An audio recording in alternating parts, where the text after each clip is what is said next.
So I guess it's no surprise, but it is terribly disturbing that ICE is recruiting teens from Western Europe and from the United States.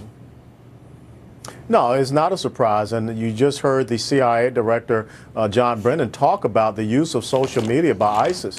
One of the key things that we are going to have to do is finally recognize this ideology, this Islamic terrorist jihadist ideology, and we're going to have to delegitimize it if we're going to be able to defeat the message and the story that they're putting out there. And we have not been able to do that. Colonel, you sound like a broken record. You say that every time you come on and say we've got to do it. Well, apparently we're not. You know what I mean? Because I'm going to keep saying it. That's the first thing that we have to do, is to recognize this ideology and not excuse it, not to dismiss it, and defeat that message that they're putting out there across social media, because for some reason it is attracting these young people. And the other thing we have to realize is that Turkey is not an ally with us in fighting against ISIS, because they are not controlling the flow of men or young women or young men or material going across their border into to help ISIS out. So that's one of the key things we have to do. Put diplomatic sanctions on, put economic sanctions on to separate state sponsors away from ISIS. Colonel, here's the problem. It's almost like a cancer is metastasizing. If you get it early, maybe a little surgery and cut the cancer out. If you don't get it early, then you're into radiation, then you're into chemotherapy, and then you're out of luck. This started with ISIS in Syria. It spread to Iraq. Now they're married with Boko Haram in West Africa. Now we hear they're recruiting from the United States. Then we hear that they're coming out of the Caribbean. Now we're here going out of the United States. We have you speaking up and others about we've got to do something about the ideology. But while you are speaking, and I applaud you for speaking out about it, the problem is this is getting worse. I mean, something's got to be done, because this is not looking good. Well, you're absolutely right that something has to be done. Unfortunately, I'm sitting here in Dallas, Texas. I'm not sitting in 1600 Pennsylvania Avenue. And this would have never metastasized if someone such as myself were there.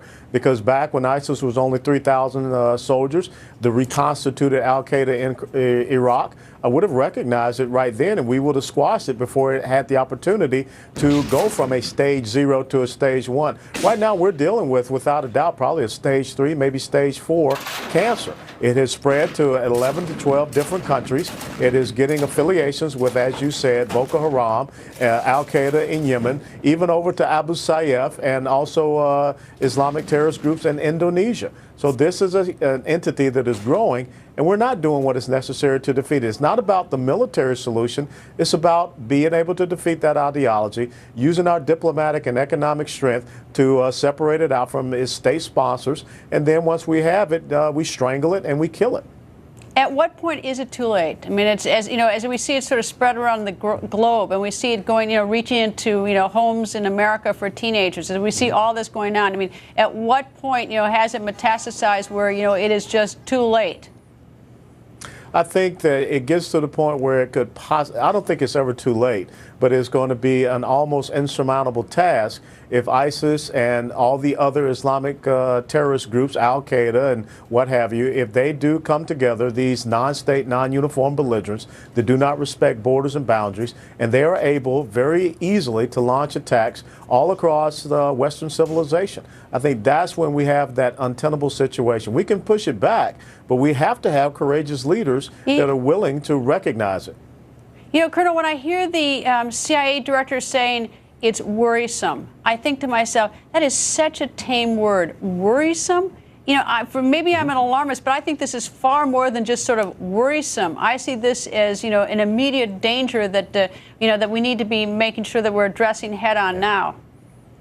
It's a clear and present danger. And when you see the United States of America that is not joining in with President al-Sisi of Egypt or King Abdullah of Jordan, we're not standing with those Muslim nations that recognize this threat, and they want to eradicate this threat. And when you hear someone that is the director of the CIA say this is worrisome, that's the language of defeat. That's not the language of victory. That's not the language of leadership.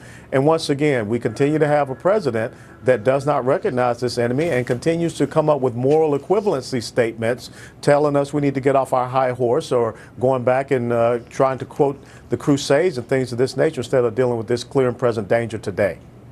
Colonel West, thank you, sir. Always a pleasure, Greta.